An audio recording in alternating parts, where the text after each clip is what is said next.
Soy Armando Ríos Peter, soy senador de la República por el estado de Guerrero y soy senador independiente. ¿Cómo te imaginas a México dentro de 10 años? ¿Cómo debiera estar México?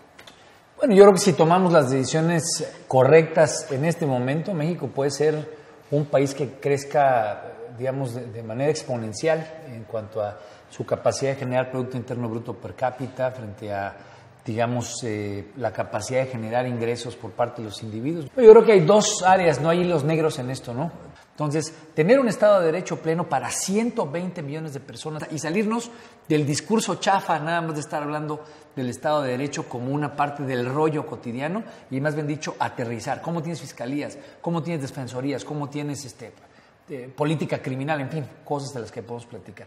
Y segundo, hay que profundizar en educación, hay que profundizar en salud y hay que profundizar en la alimentación de esas 120 millones de personas, porque hoy lo que tenemos es una sociedad demasiado heterogénea, ¿no? Donde no tenemos una condición de despegue compartido.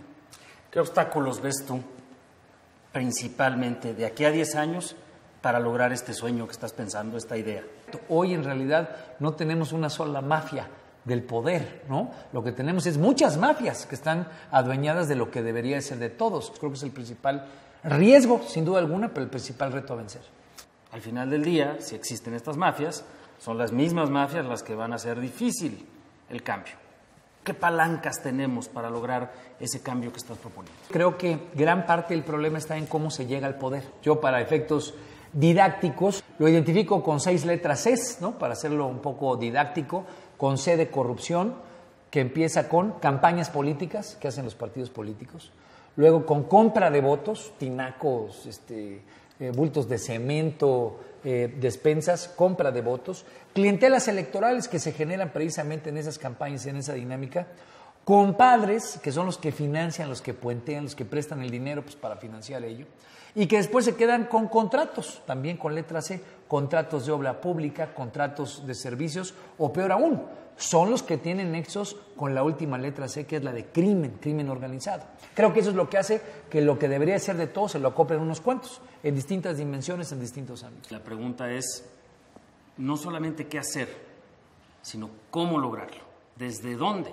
Pues en esta evidencia clara de que el sistema de partidos está eternizando este circuito que es el que nos está generando Ayotzinapas, Casas Blancas, en fin, pues es competir precisamente contra ese sistema de partidos por la ruta independiente, con tecnología, con juventud y obviamente con una apuesta a la inspiración y buscar hacer campañas con pocos recursos, con una enorme transparencia frente a la ciudadanía, pues me parece que será posible tener un tiro que nos ayude a romper ese círculo vicioso y eventualmente llegar al poder sin los intereses, sin las ataduras, sin las dinámicas que hoy hacen que el crimen y los contratos sea lo que esté reinando en el país. En este país solamente hay justicia para el que tiene billete y para el que tiene palanca. Entonces, muchas veces cuando la gente, especialmente la de menos recursos, te dice o les comentas tú, hay que aplicar la ley, pues lo primero que hacen casi es mentarte la madre.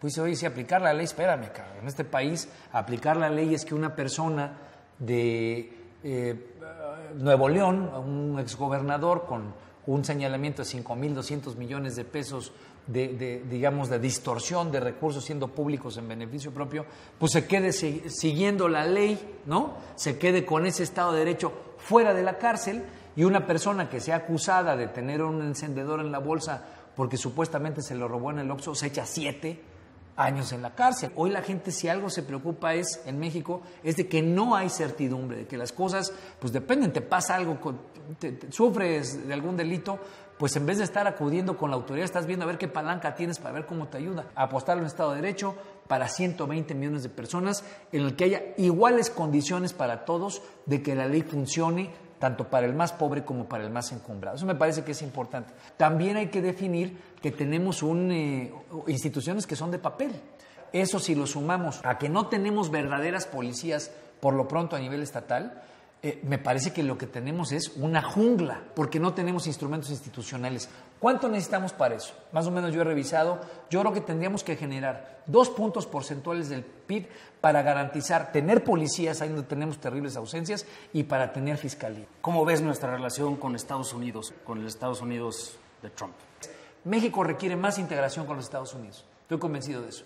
Pero tienes que entender que en esa mayor integración hay cosas que hoy no están sobre la mesa. Movilidad laboral, plataforma logística, inversión en capital humano compartido para garantizar mucho mayor competitividad regional.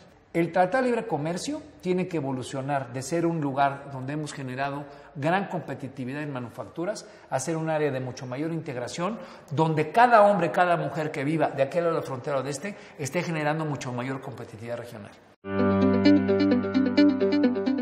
México tiene una gran precipitación solar, ahí tendríamos que estar debatiendo eso ya en términos de lo que sigue de manera inmediata. O la energía eólica, pensando, digamos, en que tenemos esta bendición divina de tener enormes territorios que están, digamos, pegados a las costas. La energía eólica ahí por sí mismo es un área de frontera que tenemos que estar revisando.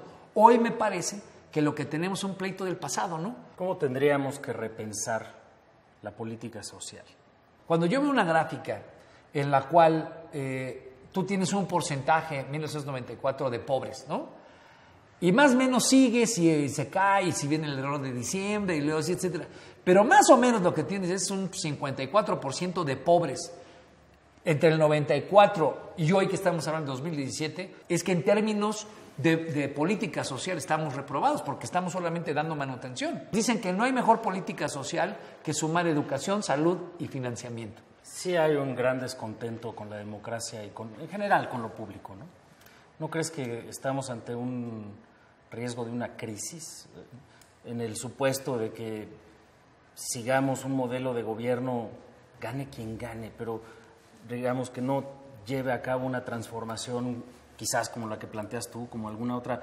¿No ves tú un escenario crítico?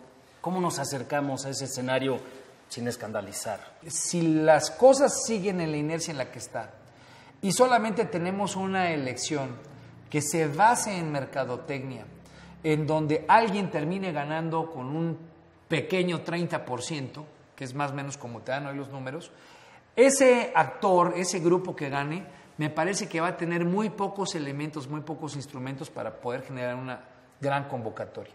Y para como yo estoy viendo las cosas, va a ser un proceso electoral de enorme tensión, porque lo que tienes es en las campañas instalado quién es el menos corrupto, el más corrupto, quién es el menos ineficiente, el más eficiente. Son procesos de enorme tensión, donde a final de cuentas quien gana no termina teniendo una capacidad de convocar una gran mayoría, pero también tiene la necesidad de entregar y de resolver casi en lo inmediato. Lo que se trata en la elección del 2018 es quién va a tener la capacidad de reconciliar a la República. Porque hoy lo que muchos están apostándole es a tensar, a meterle tripa, a meterle enojo, pues para tener una nación a final de cuentas tal vez alguien ganará, pero tendrás una nación profundamente dividida. Y ese es precisamente el reto de la construcción de un centro donde podamos construir estas tareas u otras que se nos planteen, que creo que sigue haciendo falta. No nos podemos polarizar. Sí construir un centro sin duda alguna y especialmente identificar un centro de ciudadanía, de esos que han decidido o que por condición socioeconómica se los permite dejar de ser clientes, dejar de ser cosas. Porque esos personajes, esos individuos, hombres y mujeres, son los que verdaderamente van a poder convertirse en arquitectos, bases, soporte, articulación e instrumento de defensa de ese momento que es el que estoy tratando de poner plástico. Hay que pelearnos con el pasado, hay que pelearnos con las soluciones que hoy ya se probó que no sirvieron o tal vez que ya son parte más bien de algo que va de salida. Hay que poner el futuro como una visión objetivo y ahí es donde me parece que podrá haber 25 millones de personas. Tal vez no son los 120, pero si esas 25 millones de personas que quieren ser proactivos en cuanto al cambio, que son arquitectos de su propio destino, diciéndolo en términos, si quieres, poéticos, pues me parece que esa gente es con la que podremos construir una visión de futuro.